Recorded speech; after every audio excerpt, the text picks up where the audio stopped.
Alhamdulillahilladzi arsala rasulahu bil huda wa dinil haq. Amma ba'du. Allahumma salli ala sayyidina Muhammad. Sahabat-sahabat dimakan Allah,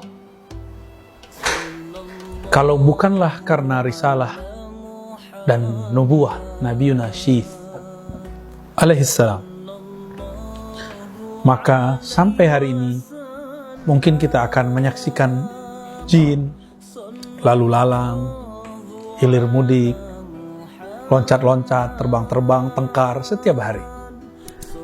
Maka jazallahu anka ya Sayyidina Syith, ya, semoga Allah membalasi engkau wahai Sayyidina Syith karena keberkahan risalah nubuat beliau.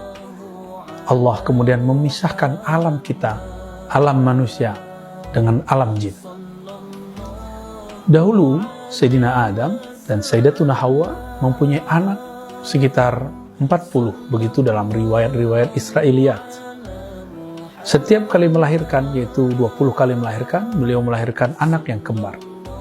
Setelah kasus atau kejadian yang sangat menyedihkan, perseteruan atau pembunuhan terhadap Habil oleh Qabil, setelah mereka memberikan sesajen untuk alam, mereka sedang memberikan sesajen untuk alam, maka sesajen itu bukanlah buatan orang Jawa, tapi itu adalah syariat di zaman Nabi Adam, bahwa dua orang ini diuji ketika memberikan sesajian. Apakah mereka memberikan yang tulus dan yang terbaik, atau memberikan yang sudah rusak, yang sudah busuk? Ternyata Sayyidina Habil memberikan yang terbaik. Beda dengan Qabil, dia memberikan yang terburuk.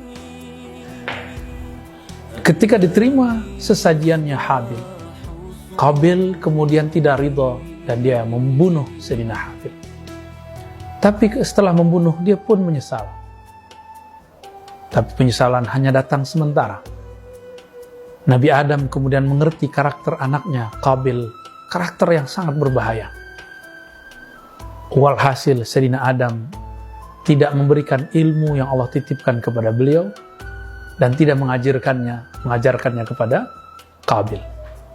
Sampai pada tahun ke-400 beliau tinggal di muka bumi, lahirlah seorang anak namanya Syith. Syith, kita tidak tahu ini anak keberapa, karena tidak ada riwayat yang menyebutkan dia anak keberapa. Sayyidina Syith alaihissalam seorang nabi tapi bukan rasul. Tetap saja beliau mempunyai risalah kenabiannya. Ada tugas dari Allah SWT. Salah satu tugasnya yang jarang dieksplorasi dalam sejarah-sejarah kenabian adalah membuat batas hijab antara manusia dan jin. Artinya apa? Dulu di masa Sayyidina Adam, sebelum Sayyidina Syith bertugas, beliau masih melihat jin syaitan berkeliaran di muka bumi, berterbangan di atas muka bumi, tengkar, perang, dan jarak mereka dengan manusia tidak ada. Waktu itu jumlah manusia masih sedikit dan sangat memungkinkan. Tapi belakangan jumlah manusia sudah akan banyak. Sayyidina Adam sudah diperlihatkan jumlah manusia anak keturunannya. Maka dia berdoa, semoga ada di antara anaknya yang melanjutkan risalah ini. Dan terpilihlah Sayyidina Syith menjadi orang yang menutup hijab atau pandangan manusia melihat jin.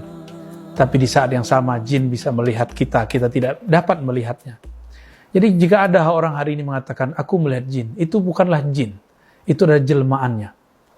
Masa iya jin Indonesia beda dengan jin yang ada di Cina?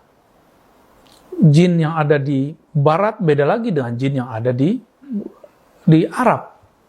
Padahal itu sama-sama makhluk Allah. Inilah yang disebut persepsi.